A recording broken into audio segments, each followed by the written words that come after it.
We start today with our Find a Friend segment, sponsored by our friends at Rascal Animal Hospital. The vets and staff at Rascal truly are friends to all animals. As you will see with Sugar the cat, who was the victim of cold. Oh, poor Sugar. Dr. Michelle Gonzalez stepped in to help, and she joins us today with more on her condition.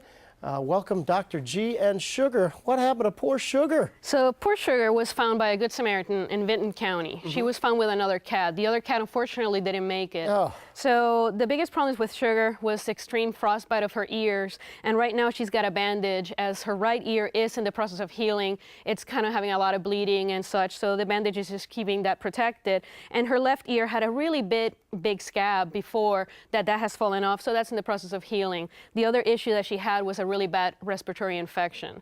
So the Good Samaritan contacted the Ohio SPCA, and they are taking care of her. And they're the ones kind of, how do you say, providing the financial support for her, and then once she is ready to be adopted, they will be placing her for adoption. You know, this weather, we all are affected by it, but the pets don't have the good sense, really, to know what to do. Right, exactly. What do you do for these animals, dogs? No, exactly. You know, keeping them indoors, and even if it's like a garage, and especially like a heated garage, you know, there are some garages that are not heated that it still gets really cold. Now, with a lot of cats, just having them protected from the wind chill is what is the most dangerous thing. And if somebody puts a box outside for strays or ferals, making sure that it has like straw or hay inside, just to help them maintain their body heat. Now listen, we don't want to scare people, but you need to see this picture of Sugar before she came in today, because it shows you how serious this issue is. I mean, that's an animal that's in rough shape, Dr. G. No, definitely, you know, and it's something that the pain obviously is going to be a problem, and then the infection that sets in from that can get throughout the whole system. And like I said, the upper respiratory infection, normally cats get little sneezes and such, but with all the cold weather and everything else, it can develop into pneumonia. What should people do? Because we see this situation, you might see it in your neighborhood or out driving around or whatever. What should people do? Exactly. Like if somebody finds an animal outside that is in distress, that it's injured, first of all, they need to be careful for their own safety. An animal in this condition may potentially try to bite or scratch, so we don't want to put anybody in danger. But then they can pick it up and take it to a humane society, humane organization. You know, something that people need to understand is that when they rescue an animal, they're kind of taking responsibility for that pet. Sure. Sometimes people think that they can take a pet to a veterinary clinic and say, here you go, you take care of it, I found it, and now it's your responsibility. They're kind of taking responsibility for it.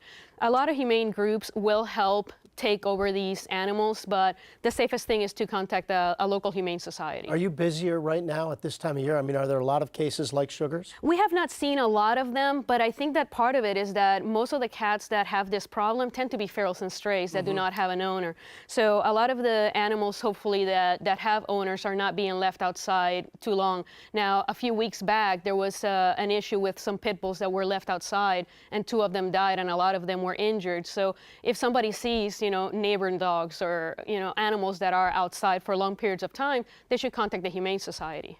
All right, now we've got some photographs of another dog, Avalanche, ironically is his name. And listen, this affects dogs too. And let's take a look at Avalanche and talk about his situation. So Avalanche was actually a stray, and he was hit by a car. And a Good Samaritan that saw it happen picked him up and brought him to our clinic. And Colony Cats and Dogs is taking care of his care.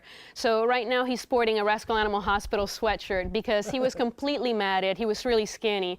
So we had to shave him down. And with this weather, obviously, we do not want to send them outside unprotected. Right. So that's another thing that people can do with their own pets, is if they, you know, obviously they still want to be walked in the wintertime. They sell little booties, they sell coats, they sell things that can help protect them from the cold weather. And both Avalanche and Sugar will be available for adoption when they're all up and running? And absolutely. Yeah, absolutely. Awesome. Yes. Dr. G, thank you. You're doing Thanks. a wonderful service to these animals. You really are. And we've had, of course, your information up on the screen all through the segment. So hopefully, folks will be doing the right thing. Thanks, Dr. G. Great. Thanks.